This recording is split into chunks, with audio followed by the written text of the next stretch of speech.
अमित एक बहुत ही होनहार लड़का था जो हमेशा ही ईमानदारी के साथ अपनी पढ़ाई पर ध्यान देता और हमेशा अपने पिताजी के काम में मदद भी कर दिया करता था। ऐसे तो वह बस सिर्फ 12वीं कक्षा का छात्र था, लेकिन फिर भी उसमें गजब का आत्मविश्वास था कि वह अकेले ही अपने पिता का काम संभाल लेता था और साथ में पढ़ाई पर भी ध्यान देता था। अमित की मां का देहांत 2 साल पहले ही हो चुका था और उसकी एक छोटी बहन थी जो स्कूल जाती थी, लेकिन कभी-कभी इसे भी स्कूल से छुट्टी लेनी पड़ती थी क्योंकि अमित के पिताजी सही समय पर उसके स्कूल की फीस जमा नहीं करवा पाते थे। छोटी बहन को पढ़ाई का शौक नहीं था, लेकिन फिर भी अपने भाई के कहने पर वह पढ़ाई करने लगती थी।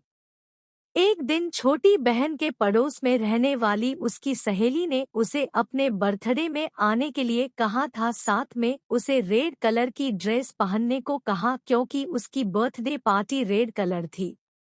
अमित की बहन इतनी समझदार नहीं थी और वह बार बार अपने भाई से जिद करने लगी, भैया मुझे नई ड्रेस खरीद कर देना, कल मुझे अमृता के बर्थडे में जाना है जहाँ रेड कलर पहनना होगा। ऐसे में अगर मैं नहीं पहनूंगी तो लोग मेरी हंसी उड़ाएंगे और मुझसे कोई दोस्ती नहीं करेगा। अमित, अरे ड्रेस से क्या लेना देना है, तू बस उस पार्टी में जाकर मजे करके आना। बहन रोते हुए, नहीं भैया मुझे तो वही ड्रेस चाहिए, नहीं तो मैं बर्थडे पार्टी जा पाऊंगी।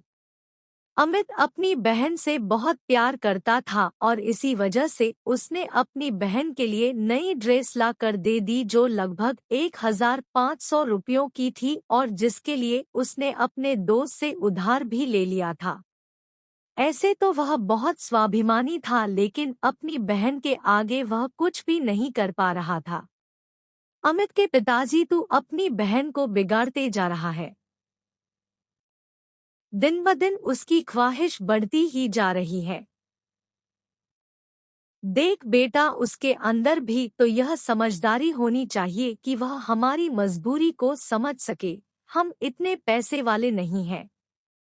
यह सब बातें दूर से ही अमित की बहन सुन रही थी और उसे यह सुनकर अच्छा नहीं लगा कि उसके पिताजी ने उसे कुछ भी देने से मना किया और उसे समझदार होने की बात की है। उसके हिसाब से तो वही सबसे समझदार लड़की थी। उसने अपने पिताजी और भाई की मजबूरी को भी सुनते हुए नजरअंदाज कर दिया था क्योंकि उसे तो अपनी मनमर्जी का हर वह सामान मिल जाता था जो वह चाहती थी। अमित दिन भर अपना काम करता और रात में पढ़ाई किया करता था। वह अपनी पढ़ाई को छोड़ना नहीं चाहता था। यूं ही एक दिन वह पढ़ाई कर रहा होता है, अचानक उसके दोस्त राजीव का फोन आता है जो उससे कल होने वाली पार्टी में चलने के लिए कहता है। राजीव, अरे चल ना यार, वैसे भी तू रोज रोज काम करता है, कभी हम दोस्तों के लिए भी समय निकाल लिया कर। अमित, हाँ हाँ क्यों नहीं, मैं भी तुम लोगों के साथ चलना चाहता हूँ, लेकिन क्या करूँ, मजबूरी है। मेरे पास तो पहनने के लिए अच्छे कपड़े भी नहीं हैं और ना ही मैं अपने पिताजी को ऐसी कोई ख्वाहिश करना चाहता हूँ ताकि मेरे पिताजी परेशान हो जाए।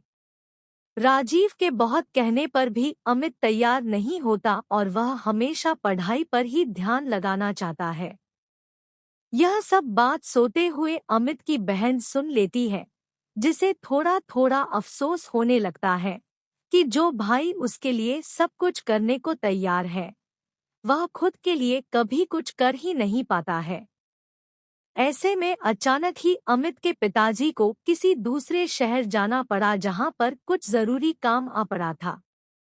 अमित की बहन, भाई मेरी सहेली बता रही थी कि शहर के मॉल में एक बहुत अच्छी प्रदर्शनी लगी है जहां पर बहुत तरह तरह के डिजाइनर कपड़े मिल रहे हैं, वह भी सस्ते दामों में। मुझे भी वहां से कोई अच्छी सी ड्रेस लेकर दे दो ना, जिसे मैं अपने बर्थडे में पहन सकूं और मेरी सहेलियों को नीचा दिखा सकूं। अमित, तुम यह गलत सोच रही हो। हमें कभी किसी को नीचा नहीं दिखाना चाहिए, बल्कि अपने कर्मों पर भरोसा रखना चाहिए। बहन भैया आप ही मुझे दिला सकते हैं, नहीं तो पिताजी तो हमें लेने ही ना दे। दिन भर अपनी मजबूरी बताते रहते हैं और कभी मेरा ध्यान भी नहीं रखते हैं। अमित उस समय चुप हो जाता है क्योंकि उसे अपने पिताजी की मजबूरी अच्छे से मालूम है, लेकिन छोटी बहन इन सब बातों से अनजान थी। तभी अमित को ख्याल आता है कि उस प्रदर्शनी में जाने के लिए महंगे पास की जरूरत पड़ती है, जो उसके पास नहीं है। ऐसे में वह दौड़कर अपने गुल्लक को टटोलने लगता है और एक एक करके पैसे जोड़ने लगता है ताकि वह अपनी बहन के लिए उस प्रदर्शनी के पास उपलब्ध करवा सके। यह सब देखकर अमित की बहन का कलेजा फट पड़ता है और उसे जोर से रोना आ जाता है। उसे रोता हुआ देखकर अमित दौड़कर बहन के पास जाता है। क्या हुआ? तुम इस तरह से क्यों रो रही हो? बहन रोते हुए, आज तक आपने हमेशा मेरी खुशियों का ख्याल रखा। हर वह चीज मुझे दिलाई जो मैं मांगती रही, लेकिन कभी भी मैंने आपसे यह नहीं पूछा कि आखिर आप इन पैसों का इंतजाम कहाँ से करते हैं। लेकिन आपको एक एक रुपए जोड़ते देखकर मुझे बहुत दुख हुआ कि आप मेरी खुशी के लिए इतना कुछ कर सकते हैं, लेकिन मैं हमेशा स्वार्थी बनी रही। अमित, अरे इतना सोचने की जरूरत नहीं है। आखिर मैं तेरा बड़ा भाई हूँ, मैं नहीं करूँगा तो कौन करेगा? बस उसी वक्त अमित की बहन दौड़कर अपने बैग से एक चीज निकाल कर लाती है और अमित की आंखों में हाथ रखकर कहती, मैं आपके लिए कुछ लेकर आई हूँ। इस बात से अमित चौंक जाता है और जैसे ही वह अपनी आंखों से बहन का हाथ हटाता है तो देखता है उसकी बहन उसके लिए एक सुंदर सी शर्ट लेकर आई है। अमित आश्चर्य से, यह तो बड़ी महंगी लगती है, पर तुम कहाँ से लेकर आई? बहन, आपने जो मुझे थोड़े थोड़े करके मेरे खर्चे के लिए पैसे दिए थे ना, मैंने उसे ही जोड़ कर रखा था कि मैं उससे अपने लिए कोई अच्छी ड्रेस खरीद लूंगी, लेकिन जब मैंने आपके दोस्त की बात सुनी और आपने उसे पार्टी में जाने के लिए मना कर दिया, बस मैंने उसी समय ठान लिया था कि मैं आपको एक खूबसूरत सी शर्ट लेकर दूंगी। उम्मीद करती हूँ आपको यह शर्ट पसंद आएगी। अमित खुश होते हुए, अरे यह तो बहुत ही अच्छी है, मैं तो सोच भी नहीं सकता कि मेरे लिए कोई इतना भी कर सकता है।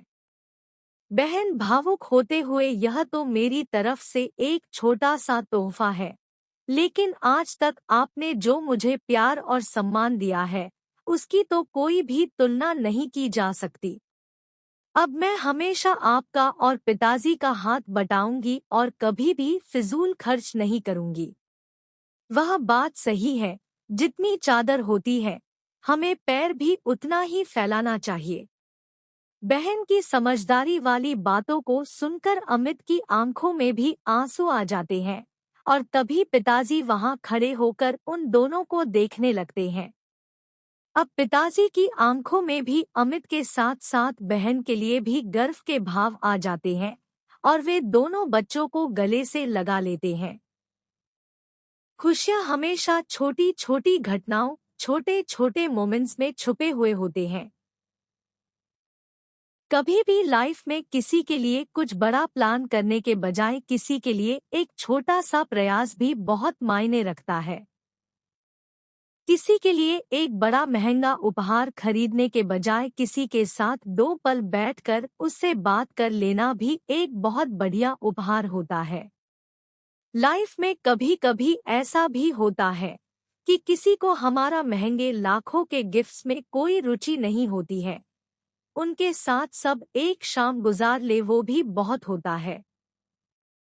दोस्तों, हम आशा करते हैं कि आपको मोरल स्टोरीज पढ़कर जरूर अच्छी लगी होगी और कृपया करके इन कहानियां को आप अपने दोस्तों और परिवार वालों के साथ शेयर जरूर करें और चैनल को सब्सक्राइब करें।